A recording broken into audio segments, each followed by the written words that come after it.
اور بلاول جو زبان استعمال کر رہے ہیں وہ بڑی بےہودہ ہے، غیر پارلیمانی ہے، غیر ذمہ دارانہ ہے. وہ ابھی سے دھاندلی کا شور مچا رہے ہیں کیونکہ یہ ان کی روایت رہی ہے، کیونکہ ان کو پتہ ہے کہ 25 کو وہ ہارنے جا رہے ہیں اور عمران خان حکومت بنانے جا رہے ہیں. یہ صرف کشمیر کا کیس ٹی وی پہ لڑنے جا رہے ہیں. ایک وقت آئے گا عمران خان یہ کیس دنیا میں لڑے گا. اس ملک میں دو چیزیں قومی ہیں، ایک تحریک انصاف قومی جماعت ہے اور ایک پاکستان کی فوج قومی فوج ہے جس کے پیچھے ساری فوج سارا پاکستان کھڑا ہے. اور قومی سلامتی کی جو فوج نے بریفنگ دی، ساری اپوزیشن ساری جماعتیں پاک فوج کے ساتھ ہیں.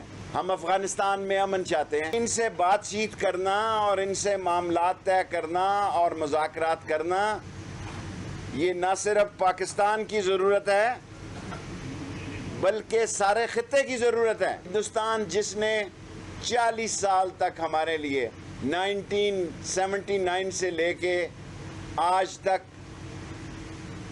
پاکستان کے خلاف دہشت گردی کو وہاں منظم کیا.